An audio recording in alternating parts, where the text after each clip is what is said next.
"You're no longer a member of this family," my dad declared at Thanksgiving dinner. "Pay back plus interest," I told them. Weeks later, my house was break-in. I'm 29. Thanksgiving has always been about family, gathering together, sharing meals, and counting our blessings. But that year, Thanksgiving became the day my life fell apart. The whole mess actually started about a month earlier, when my family suddenly came crawling back for help after my brother Ryan got himself into some serious debt. I remember sitting in my car outside my parents' house that day, white-knuckling the steering wheel and seriously contemplating just turning around and driving away.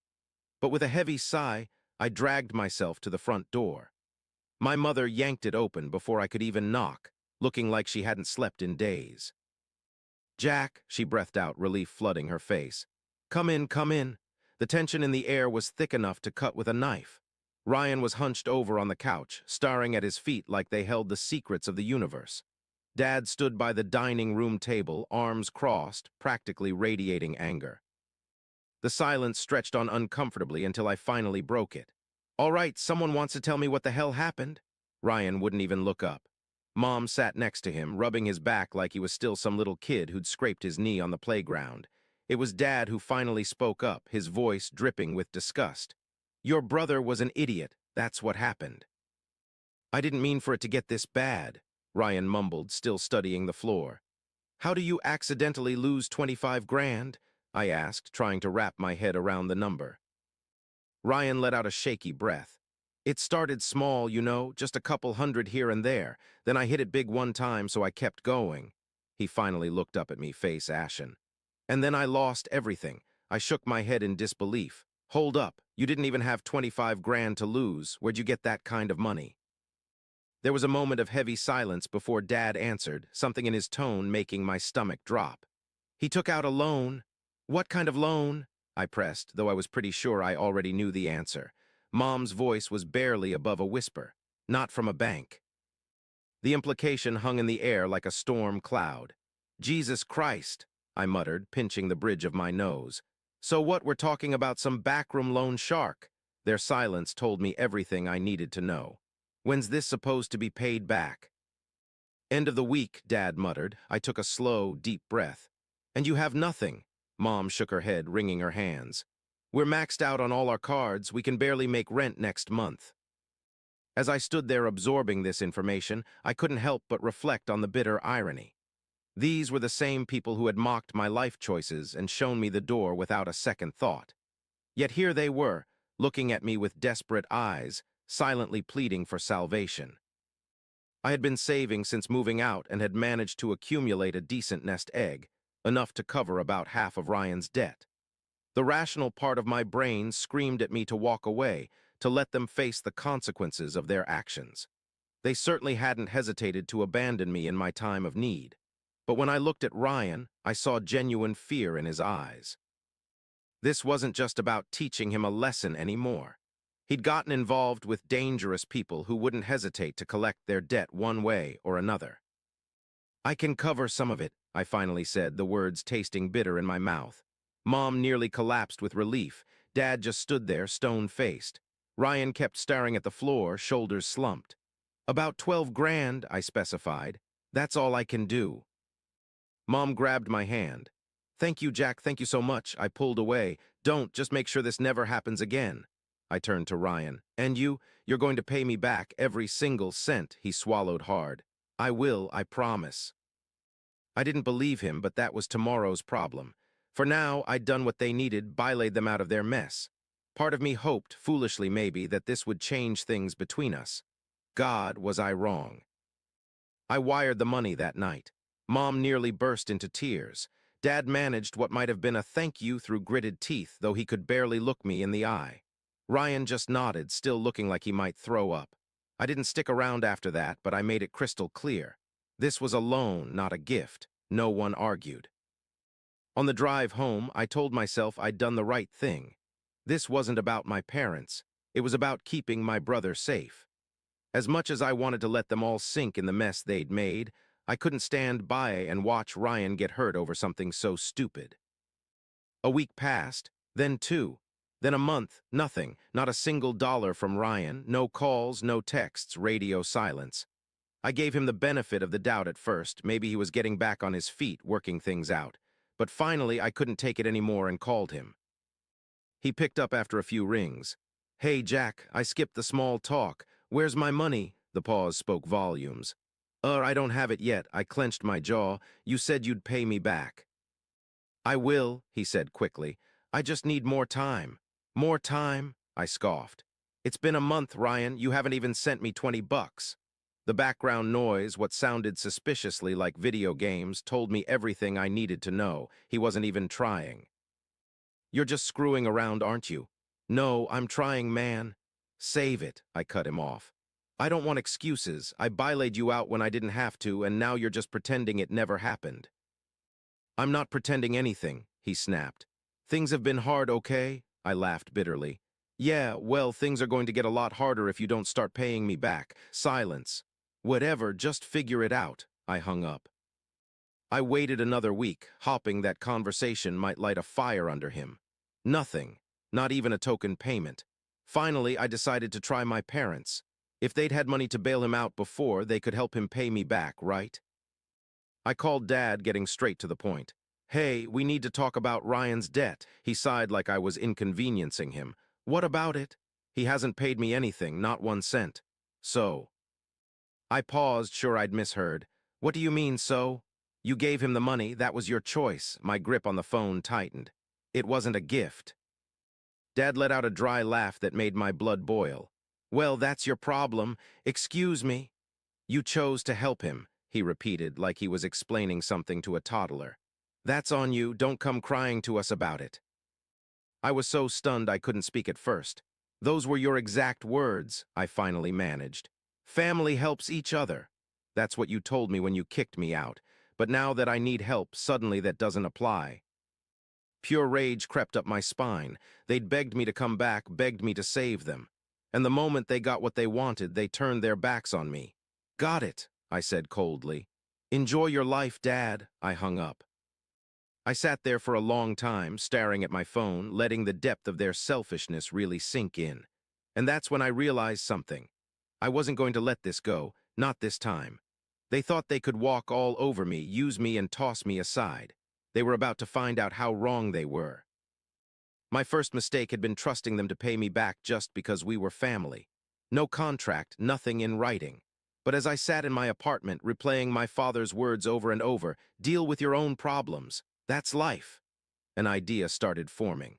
If Ryan wasn't going to pay me back and my parents were going to shrug it off, I needed another way to get my money. Looking through my records, I realized I still had access to all their home utilities that I had set up while living there. Internet, cable, streaming services, all still in my name, all still being paid through my accounts. They had never bothered to change the billing information after kicking me out. It was time to show them exactly what handling your own problems meant. With a few clicks, I systematically canceled everything. Internet access, gone. Cable TV, terminated. Every streaming service, deactivated. Let them figure out how to manage without the modern conveniences they had taken for granted, the ones I had been quietly providing all along. My mother's panicked call the next morning was exactly what I expected. Her attempts to guilt me about my sister's schoolwork needs fell on deaf ears. I calmly explained that since they wanted me to handle my own problems, they could handle theirs, including setting up and paying for their own services. My father's indignant reaction in the background, insisting they didn't need me, only reinforced my decision. I ended the call knowing this was just the beginning. They had no idea what it truly meant to be cut off, but they were about to find out. Little did I know then just how far this situation would escalate, or the chaos that would follow my small act of rebellion. Update 1. Hi everyone, in the last post, the utilities shut down. They didn't speak with me in a week. That's when my phone lit up with a text from Mom. "Family Thanksgiving dinner this Thursday, 4 p.m. Please come." Short, to the point, almost formal, not her usual style at all. But I saw an opportunity, maybe I could finally get my money back face to face. I spent the drive over rehearsing what I'd say, how I'd handle it. Part of me hoped they'd have Ryan's payment ready as a peace offering. Stupid, looking back on it now. The house looked the same as always. Mom's fall decorations dotting the porch, that ridiculous turkey flag she'd had since I was a kid fluttering by the door. But something felt off the moment I stepped inside. The tension was thick enough to choke on. Mom barely looked at me as she took my coat. Ryan was already at the table, studying his empty plate like it held the secrets of the universe. My younger siblings, Sarah and Mike, sat rigid in their chairs, clearly sensing the storm brewing. Dad was in his usual spot at the head of the table, but his posture was different, almost militant. We got through about 10 minutes of awkward small talk about the weather and Sarah's college classes. Then, just as I was reaching for a dinner roll, Dad set down his fork with deliberate precision. "You're no longer a member of this family." The words hit like a physical blow. My hand froze midair, role forgotten. For a moment I thought I'd misheard him. The silence that followed was deafening. Mom suddenly became very interested in rearranging her napkin. Sarah and Mike seemed to shrink in their chairs, probably wishing they could disappear entirely. Ryan kept his eyes locked on his plate, but I could see a slight smirk playing at the corners of his mouth. "What?" I finally managed, my voice sounding strange even to my own ears. "What do you mean?" Dad's face was a mask of calm, that dangerous kind of calm that usually preceded an explosion. "You heard me. This is our thanks for your little support." The way he said support made it sound like a curse word. I looked around the table, trying to make eye contact with anyone, but they all avoided my gaze like I was Medusa turned flesh. "You cut everything off," Dad continued, his voice eerily steady. "Family doesn't do that to family." I couldn't help it, I laughed. The sound was harsh, bitter. "Family doesn't do that to family? Are you kidding me right now?" "Watch your tone," Dad warned, but I was beyond caring. "No, let's talk about what family does to family," I said, pushing my plate away. "Let's talk about how Ryan borrowed 12 grand from me and hasn't paid back a single cent. Let's talk about how you all begged for my help when you needed it, then turned your backs the moment I asked for what I was owed." "That was a gift," Ryan muttered, still not looking up.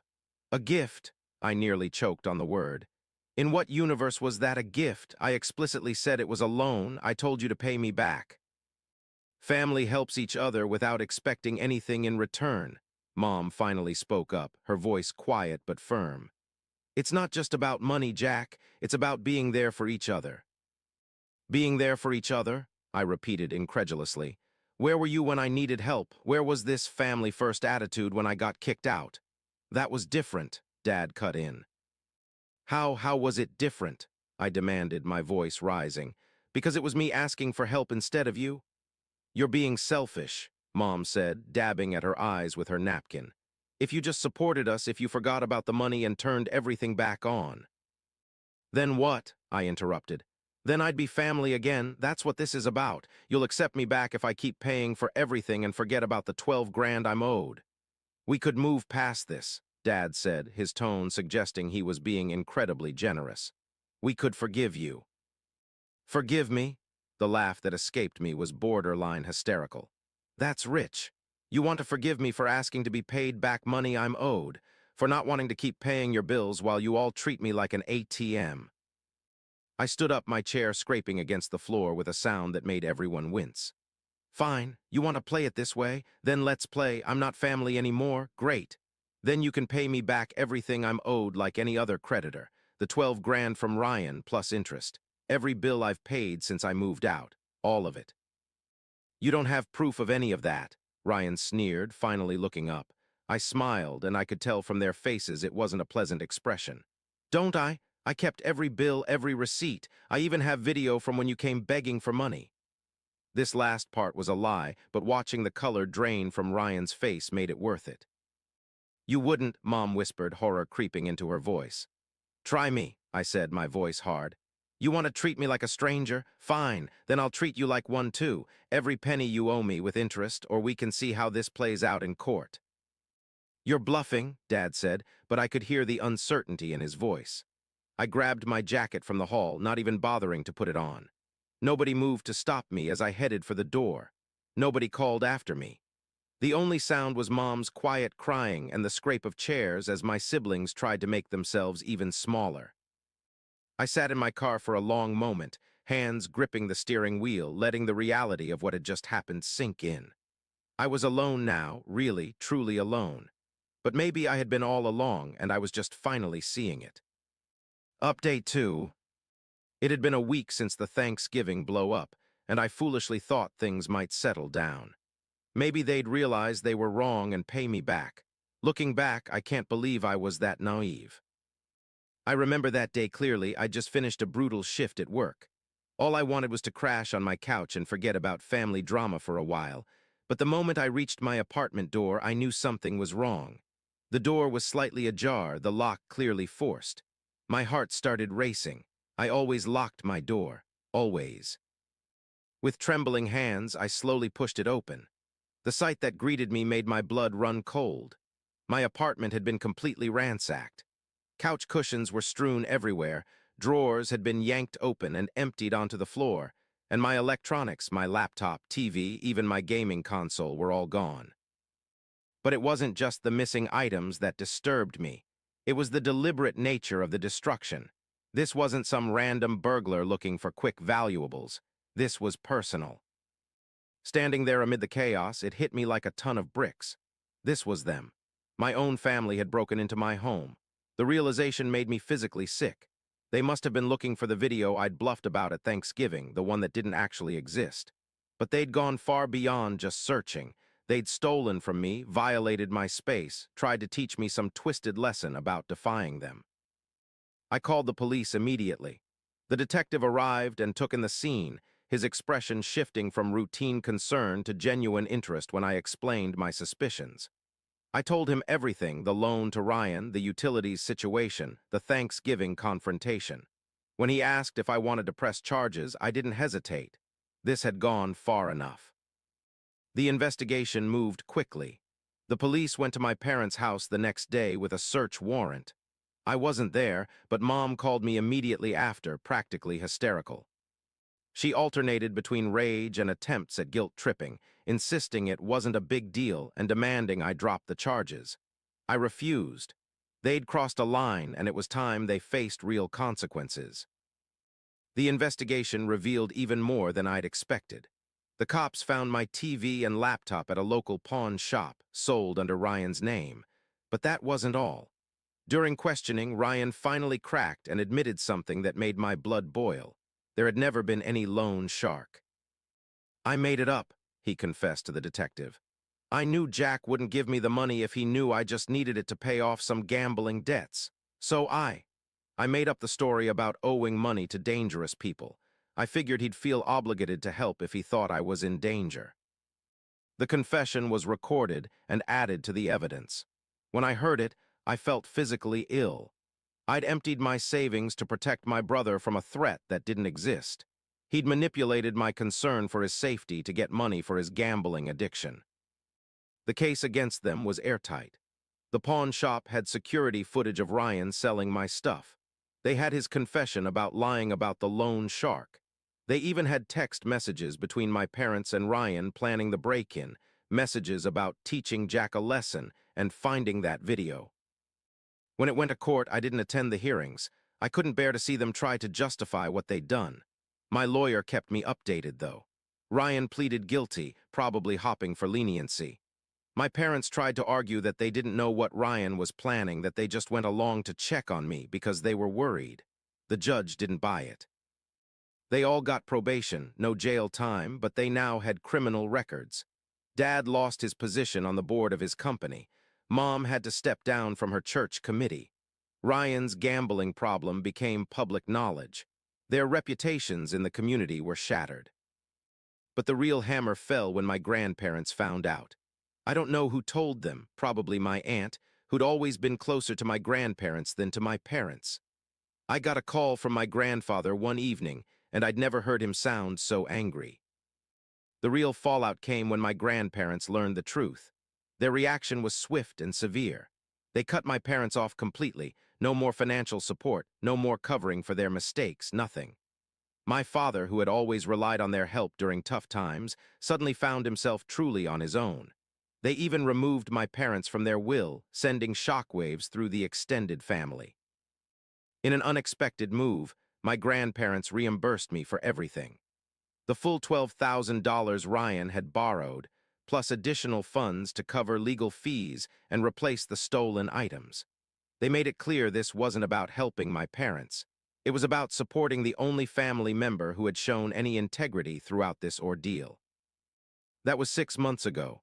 Ryan sent me a text last week, some half-hearted apology about being in a bad place and making mistakes. It read like something Mom had forced him to write. I didn't respond. The whole experience taught me something valuable.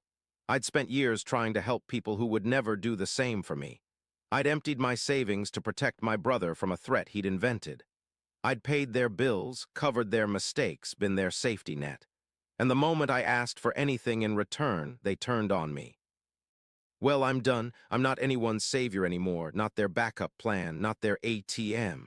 I'm living my life for me now, and if my parents ever get into trouble again, they can handle it themselves. They're not my problem anymore.